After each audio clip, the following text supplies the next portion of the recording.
Good morning morning everyone, बहुत नमस्कार। Class start करने के बाद प्राची, मोहन सिंह, गौतम, राम बालक, दीपक विश्वकर्मा, नेहा भारती, सुबोध कुमार, रजनीश, फैजान हुसैन, मिस्टर तिवारी, भाई वीरेंद्र। भाई वीरेंद्र जी हमारे जुड़े हुए हैं। भाई वीरेंद्र जी को पहचाने हैं, नाराज ना हो। सुबोध, मनीष, देवजाट, अनुराग कुमार, विष्णु, अनुराग, प्रीति श्रीवास्तव, राजू सैनी, समर्पित पांडे, सनी सैनी कुमार, प्राची, के भाई, राजू सैन, आज जय बजरंगबली, भाई जय Bajrangbali. Good morning two of you. आज हम क्लास में स्टार्ट करेंगे सिंपल पेंडुलम सर लोग के बारे में पढ़ना है क्लास में। तो पेंडुलम चलेगा क्लास में। राधे राधे गुरुजी, राधे राधे। राधे राधे गुरुजी नाम सुन के तो हमें आजकल एक बार ना तो रील आती है गुरुजी की, उनका ध्यान आ जाता है। सर एप्लीकेशन में लेके बैच नहीं थे, चलो मैं एडमिशन क्लोज हो गया इसलिए नहीं है। जैसे बैच करते हैं 99 का भी स्पेशल ऑफर आया, 2-4 दिन के लिए होते हैं, या ऐसे नहीं कि महीना चलते हैं। इनमें बहुत तेजी से एडमिशन हो जाते हैं, तो एक लिमिट तक बच जाते हैं ना। अब इतने भी रख सकते हैं कि किसी का कोई कमेंट ना ले पाए, है ना। यार बाबू कह रहे हो, ओके राजू सैनी जी कह रहे हैं, ओके है, ठीक है। सर सिलेक्शन के बाद आपसे कैसे संपर्क करें, बिल्कुल कर सकते हैं। टेलीग्राम पे जुड़े होंगे आप सभी लोग, तो टेलीग्राम पर आप कमेंट में डाल सकते हैं, हम अपना कनेक्ट हो जाएंगे आपसे। इंस्टाग्राम है, टेलीग्राम है, सब कनेक्ट करने के तरीके हैं। इंस्टाग्राम आईडी आप सबके पास में होगी, है ना, या टेलीग्राम आईडी तो होगी सबके पास में, नहीं है तो मैं बता देता हूँ जिसके पास में नहीं है। टेलीग्राम में जुड़े होंगे, मैंने कहा था कि बुक के बारे में जो इन्फॉर्मेशन आएगी अभी 7-10 दिन बाद, वो सब इसी पे आएगी। तो टेलीग्राम आईडी हमारी अंकुर सर फिजिक्स के नाम से। लेकिन टेलीग्राम पे दिक्कत क्या है, इसमें बहुत सारे फर्जी चैनल भी हैं, तो जिस चैनल में 40,000 से बच्चे हों वो चैनल सही है। इंस्टा पर मैसेज डाल सकते हैं, इसका सिलेक्शन हो जाएगा मिलना भविष्य में। तो इंस्टा की आईडी है अंकुर_वशिष्ठ, ये आप डालेंगे तो एक आईडी मिलेगी अंकुर_वशिष्ठ से, इसमें कोई समस्या नहीं है, ठीक है। इस पे कनेक्ट हो सकते हैं। चलो अब हम आज की क्लास में लिखेंगे सिंपल पेंडुलम, सिंपल पेंडुलम, सरल लोलक, सरल लोलक, सिंपल पेंडुलम, ठीक है। यहाँ लिखना है सभी। तो सिंपल पेंडुलम में शुरू का 10 मिनट का गेम है।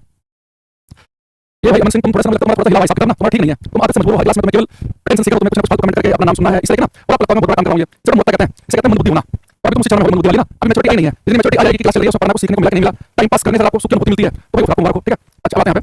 अब जो सिंपल पेंडुलम है, जो सरल लोलक है, इसमें मैंने बाकी शुरू के 10 मिनट जो है वो असली गेम है। शुरू के 10 मिनट वो जिस बच्चे ने समझ लिया वो अगले 35-40 मिनट लगातार क्वेश्चन आंसर दे सकता है। जिसने शुरू के 10 मिनट मिस कर दिया क्लास में, उसे पता भी चलेगा क्लास में हो क्या रहा है, या आपने ध्यान नहीं दिया, तो ध्यान समझना, ठीक है। देखो तो सिंपल पेंडुलम क्या है, ये बड़ा सिंपल है। ये हमारे पास में सिंपल पेंडुलम को सिंपल क्यों है, सरल क्यों है, पहले समझो। बड़ा सिंपल बनाना, आप क्या करो, एक धागा लो, एक तार लो, और इस धागे में आप क्या करो, एक लोहे का गोला अटैच कर दो। आपने लोहे का गोला जोड़ दिया, ठीक है। अभी मेरे पास बन गया सिंपल पेंडुलम। सिंपल पेंडुलम कितना सिंपल है, अगर आप इस धागे के अंदर एक लोहे का गोला जोड़ देंगे तो सिंपल पेंडुलम बन गया। इसे हल्का सा पकड़ के छोड़ दो, ये इसी पॉइंट के आगे पीछे चलता है, ये तो ऐसा मोशन जो है कहते हैं, जो पेंडुलम गति करता है कहते हैं सिंपल हार्मोनिक मोशन, सरल आवर्त गति। तो सिंपल पेंडुलम सिंपल के लिए गोला चाहिए, बस आपको उसके अंदर एक धागा कनेक्ट करना है, ठीक है। तो अगर आपको पूछे कि सिंपल पेंडुलम का जो मोशन है, इसकी जो गति है उसे हम क्या कहते हैं, इसे हम कहते हैं सिंपल हार्मोनिक मोशन, इसे हम कहते हैं सरल आवर्त गति। Simple harmonic motion, simple harmonic motion, सरल आवर्त गति, ठीक है, सरल आवर्त गति, ठीक। अगर सिंपल हार्मोनिक मोशन होंगे, अब मैं कुछ गेम समझना, थोड़ा ध्यान से समझना, ठीक है। ये बच्चा आप इतने स्ट्रिक्ट क्यों हो भाई, एक बताओ ना, मैं आपकी मामा कर रहा हूँ ना, अपनी बहुत लड़की हो कि मुझे आपसे रिश्ता निकालनी है। आपको मेरा रिश्ता इतना है कि जो मुझे पता है उसे चीजों को खींचो।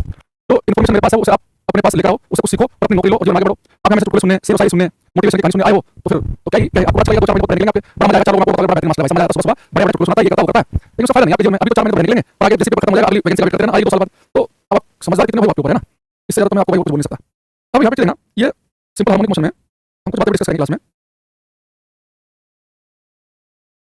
मान लो कि मेरे पास में सिंपल पेंडुलम था, इसमें हल्का सा डिस्प्लेस किया और छोड़ दिया, तो ऐसे चला गया, ठीक है। मान लो ये सोने पे है, यहाँ से मैंने छोड़ा, ये वाले कोने से इस वाले कोने पे जाएगा, फिर वापस उसी जगह आ जाएगा, जहाँ से छोड़ा गया दूसरे वाले कोने को टच किया, वापस वहीं आ गया। तो हम कहेंगे इसका एक दोलन, इसका एक ऑसिलेशन पूरा हो गया, एक ऑसिलेशन पूरा हो गया, ठीक है। तो एक ऑसिलेशन कैसे होगा कि यहाँ से हम छोड़ रहे हैं, इस वाले कोने पे गया, टच करके वापस इस वाले कोने पे आ गया। अब इसको बताओ कि जब ये पेंडुलम ऑसिलेट करेगा, ये दोलन करेगा कि यहाँ पे गया वापस आया, एक ऑसिलेशन पूरा, तो उसे एक ऑसिलेशन पूर्ण करने में कुछ समय लगेगा। तो किसी पेंडुलम को एक दोलन पूर्ण करने में समय लगता है, हम कहते हैं टाइम पीरियड, आवर्तकाल। इस पूरे चैप्टर में टाइम पीरियड समझना है कि किसी पेंडुलम को एक चक्कर पूरा करने में समय लगेगा, उसका जो टाइम पीरियड है, उसका जो आवर्तकाल है, वो किस फैक्टर पर डिपेंड करता है। क्या वो टाइम पीरियड गोले के मास द्रव्यमान पर डिपेंड करता है कि नहीं करता, कि गोला 1 किलो का है कि 3 किलो का है, क्या उस धागे की लंबाई पर डिपेंड करता है कि नहीं करता है, क्या उस गोले के साइज पर डिपेंड करता है कि नहीं करता है। तो क्लास में समझना है कि किसी पेंडुलम को एक चक्कर पूरा करने में समय लगेगा, उसका जो टाइम पीरियड आवर्तकाल होगा वो किस फैक्टर पर डिपेंड करता है, किस पे नहीं करता है। तब लिखेंगे time period of simple pendulum, time period of simple pendulum, सरल लोलक का आवर्तकाल, सरल लोलक का आवर्तकाल। सिंपल लिखते हैं, सिंबल होता है टी और टाइम पीरियड फॉर्मूला होता है 2 pi under root L by G. Time period formula होता है T equal to 2 pi under root L by G, ठीक है। अब इस फॉर्मूले पर ध्यान देखो, किसी पेंडुलम को चक्कर पूरा करने में जो समय लगेगा ना, वो क्या डिपेंड करेगा, एल पे और जी पे, ठीक है। अब मेरा सबसे पहला क्वेश्चन क्लास में है, आपने बचपन से पढ़ाई की, उदाहरण बताओ कि टाइम पीरियड का फॉर्मूला है पेंडुलम का, उसमें एल क्या है, स्मॉल एल का मतलब क्या है, बता देगा। एल के लिए आईटीआई या पॉलिटेक्निक करनी चाहिए भाई, उसके लिए आप जो नोटिफिकेशन आता है उसे पढ़ो, उसमें पता चलेगा क्या चाहिए हमें जानकारी इस बारे में, ठीक है। अब देखो ये इस फॉर्मूले में एल लिखा है, बहुत सारे बच्चों को लगेगा एल जो धागे की लंबाई है, जो बच्चे एल को धागे की लंबाई समझेगा उसके सारे क्वेश्चन गलत हो जाएंगे। एक लेंथ बता, किसी लेंथ की लंबाई, तुम्हारी लंबाई क्या है, एल का मतलब है लेंथ, किसी लंबाई है। क्या देखो ये बटा जो एल है ना, ये केवल धागे की लंबाई नहीं है, ये एल जो है इसमें धागे की लंबाई भी है और साथ में इस गोले की रेडियस भी है। एल पता क्या है, जहां से आपने धागा बांधा और गोले के सेंटर तक लंबाई है, इसमें धागे की लंबाई तो इंक्लूड है, साथ में गोले की रेडियस की त्रिज्या भी इंक्लूड है। ये जो गोला होता है कहते हैं बोब, हिंदी में कहते हैं गोलक। यहाँ पे जो एल है, एल का मतलब है length of string plus radius of Bob. Hindi में लिखेंगे धागे की लंबाई प्लस गोलक की त्रिज्या। धागे की लंबाई प्लस गोले की त्रिज्या। जब मैं आपसे क्वेश्चन पूछूंगा ना, जब हम बहुत सारे एग्जांपल करेंगे तो आपको इसकी वैल्यू समझ आएगी कि इस एल को धागे की लंबाई समझने के सारे क्वेश्चन गलत होंगे, लेकिन इस एल को धागे की लंबाई के साथ-साथ इसमें गोले की रेडियस इंक्लूड है। ये बात को ध्यान रखिएगा, उसके सारे क्वेश्चन ठीक हो जाएंगे। एग्जांपल आएंगे तो आपको सारी बात समझ आ जाएगी। ठीक है? अच्छा, दूसरी चीज, ये तो जी है, आपको पता है धरती पर तो जी की 9.8 है, चांद पर जी की 1/6 आ जाएगी, बृहस्पति ग्रह पर जी की 25 हो जाती है। बात मैं पहले बता चुका हूं ग्रेविटी वाले चैप्टर में। लेकिन बड़ी बात आप देखें इस फॉर्मूले में, और आप बड़े ध्यान से देखें, बड़े फॉर्मूले में m को लिखा नहीं है, यानी कि जो टाइम पीरियड है, जो चक्कर लगाने का समय है ना, उस बात पर डिपेंड करता है कि गोले का मास द्रव्यमान कितना है। एक गोला 1 किलो का है, 5 किलो का, 12 किलो का, फर्क नहीं पड़ता है। हां, जो आपने धागा बांधा उसकी लंबाई कितनी है, साथ में गोले की रेडियस कितनी है, वो इंपॉर्टेंट है। एल इंपॉर्टेंट है, गोले का मास इंपॉर्टेंट नहीं है। आप लिखेंगे टाइम पीरियड ऑफ इंपॉर्टेंट है, time period of simple pendulum, time period of simple pendulum does not depend on mass of Bob. Hindi लिखेंगे सरल लोलक का आवर्तकाल गोलक के द्रव्यमान पर निर्भर नहीं करता है। सरल लोलक का आवर्तकाल गोलक के द्रव्यमान पर निर्भर नहीं करता है। मतलब मास कितना इंपॉर्टेंट नहीं है। अभी मैं आपको क्वेश्चन पूछूंगा तो मैं आपको घुमा कर एग्जांपल पूछूंगा, गोला 3 किलो 5 किलो 8 किलो उसका मास पर ध्यान मत देना। तो एक बात पे ध्यान रखना है कि टाइम पीरियड जो है वो लंबाई पर डिपेंड करता है, धागे की लंबाई प्लस गोलक की त्रिज्या, यानी कि ये पूरा एल है, इसका मास कितना इंपॉर्टेंट नहीं है। अब मैं क्वेश्चन आपसे पूछ रहा हूं, आप आपको आंसर देने हैं। Case first, one by one बहुत सारे केस डिस्कस करेंगे इसमें। सबसे पहला क्वेश्चन आपसे है कि मेरे पास में एक लोहे का गोला है, 1 किलो का, एक रुई का गोला है, वो भी 1 किलो का है। सुना, लोहे का गोला 1 किलो, रुई का गोला 1 किलो, दोनों को सेम लेंथ के धागे से बांध दिया, धागे की लंबाई भी सेम है, दोनों गोले 1 किलो के हैं, दोनों को बराबर विस्थापित करके बराबर डिस्प्लेस करके छोड़ दिया। तो बताओ कि इनमें से किसे एक चक्कर लगाने में अधिक समय लगेगा, किसका टाइम ज्यादा आएगा, लोहे के गोले का रुई के गोले का, आपको बताना है।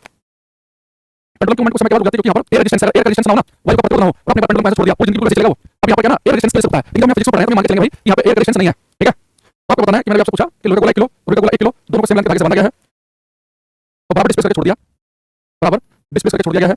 आपको बताना है कि इसे एक चक्कर पूरा करने में अधिक समय लगेगा।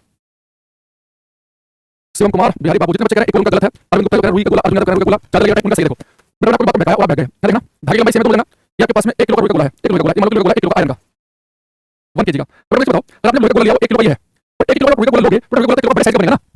लोहा का डेंस होता है, ज्यादा होता है, वो 1 किलो इतने साइज में आ जाएगा, रुई का डेंस नहीं है, रुई का 1 किलो बनेगा काफी बड़ा, तो रुई का गोला होगा वो आएगा कुछ ऐसे 1 किलो का। ये कॉटन का गोला, ये 1 केजी का है, दोनों को सेम लेंथ के धागे से बांधा। अब इसका टाइम आवर्तकाल ज्यादा होगा, इसे एक चक्कर पूरा करने में अधिक समय लगेगा। आपको बताइए टाइम पीरियड में जो फॉर्मूला है वो है T=2π√L/g। अब इसका मतलब L हो क्या है, जहां से धागा बांधा सेंटर तक की लंबाई, तो मेरे पास जो लोहे का गोला है उसकी लंबाई तो तुल्य बनेगी, सेंटर तक की लंबाई यहाँ तक आएगी। अब धागे की लंबाई तो दोनों सेम है, लेकिन रुई का गोला है 1 किलो का, ज्यादा बड़े साइज में आएगा, उसकी जो लेंथ बनेगी वो इसमें क्या बनेगी ज्यादा। इसके लिए जो लेंथ आएगी जहां से धागा बांधा सेंटर तक की लंबाई, मान लो इसकी लंबाई है L1, इसकी लंबाई है L2, तो बेटा कॉटन का गोला इसकी लंबाई ज्यादा है, उसका टाइम पीरियड ज्यादा होगा, इसे एक चक्कर पूरा करने में T1 समय लगेगा, T2 समय, उसका टाइम आवर्तकाल ज्यादा आएगा। टाइम पर ज्यादा का मतलब क्या है, इन्हें बराबर डिस्प्लेस करके छोड़ा तो लोहे का गोला मान लो कि 1 सेकंड में चक्कर पूरा कर रहा है, ये करेगा 100 सेकंड में, 1.5 सेकंड में, अधिक समय लगेगा। अधिक समय लगने का मतलब क्या है कि स्लो चलेगा, तो इनमें जो रुई का गोला है ये स्लो मूव करेगा क्योंकि टाइम ज्यादा ले रहा है, ये स्लो है, ये फास्ट है क्योंकि टाइम कम ले रहा है, फटाफट काम खत्म कर दे रहा है। तो ये पढ़ो कैसे बताया उसने हमें कि दोनों 1 किलो की हैं। ठीक है? एक हमारे पास में एक लोहे का गोला, एक रुई का गोला, ठीक है, दोनों बराबर हैं, दोनों 1 किलो के हैं, लेकिन मास को ध्यान देना नहीं है, टाइम पर मास डिपेंड नहीं करता। बस हमने मास से क्या समझा कि 1 किलो 1 किलो 1 किलो छोटे साइज में बड़े साइज में आएगा, यहाँ पे लंबाई जो नापते हो सेंटर तक की लंबाई होती है, यहाँ पे लेंथ बनेगी ज्यादा, टाइम ज्यादा होने के स्लो चलेगा। ठीक है? रुई के गोले की त्रिज्या अधिक होगी तो टाइम ज्यादा है उसका, रुई के गोले को कितना भी कंप्रेस कर दो वो लोहे से तो बड़ा ही साइज रहेगा। ठीक है? अच्छा, अब अगली बात है केस नंबर 2 पर। ये आप किसी को गलत नहीं करना, यहाँ से सारे क्वेश्चन सही कर सकते हैं।